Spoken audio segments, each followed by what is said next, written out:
నా ప్రాణాన్ని ఎలా కాపాడాడో మీతో చెప్పాలని ఇష్టపడుతున్నా. మేము పరిచర్యకు వచ్చిన కొత్తలో ఒక కుటుంబం, అన్యుల కుటుంబం, ఆ కుటుంబంలో ఒక యవనస్తుడు యేసు ప్రభుని నమ్ముకొని మరి మందిరానికి వస్తూ ఉంటాడు.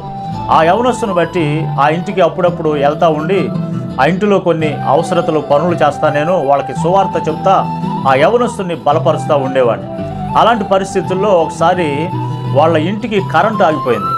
కరెంటు ఆగిపోతే ఆ యవనస్తుడు అన్నాడు, ఈ కరెంటు మరి ఎట్లాగా పోలెక్కి ఆ కరెంటుని మరి వైర్ కొంచెం లూజ్గా ఉంది, దాన్ని బిగించాలి అని చెప్పేసానంటే, నేనేమో హెల్పర్నేం కాదు, మరి నాకేమో కరెంటు పని అసలేమి రాదు, కానీ నేను చేస్తానని చెప్పేసి మరి అక్కడికి వెళ్ళిపోయి నిచ్చెన ఒకటి వేసుకొని ఆ కటింపులేరు ఒకటి తీసుకొని పోలెక్కేసాను. కరెంటు స్తంభం ఎక్కా.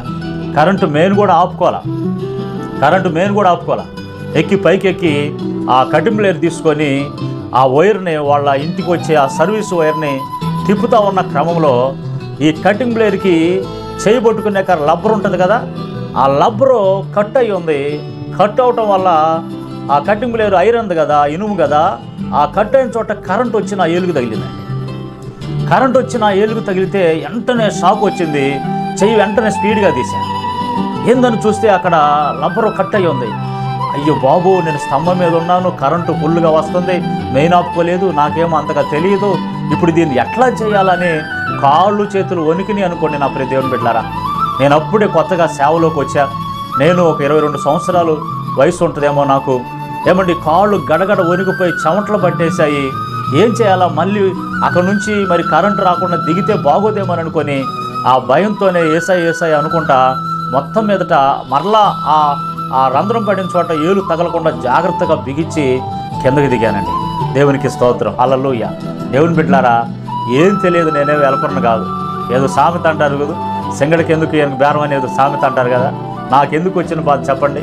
నేనేదో 4 మాటలు చెప్పుకొని దేవుని సేవలో ఉండాల్సిన ఏమండి, మరి ఆ సమయంలో ఎందుకు ఆ మనసు పుట్టిందో, స్తంభాలెక్కి అక్కడ నుంచి పొరపాటున దేవుడు కనుక కాపాడకపోతే నేను అక్కడ నుంచి ఆ స్తంభం మీదే మరి కరెంటు పట్టుకొని పడిపోయి ఉండటమో, కాలిపోయి ఉండటమో, కింద పడిపోయి ఉండటమో ఏదో జరగాలి. కానీ దేవుని కృప, ఆ రోజు నా ప్రాణాన్ని దేవుడు కాపాడాడు కాబట్టి ఈరోజు దేవుణ్ణి స్తుతించడానికి, ఈ రీతిగా మీ ముందుకు వచ్చి దేవుని గణపరచడానికి, ఏమండి, నా కన్నీటిని నాట్యంగా మార్చి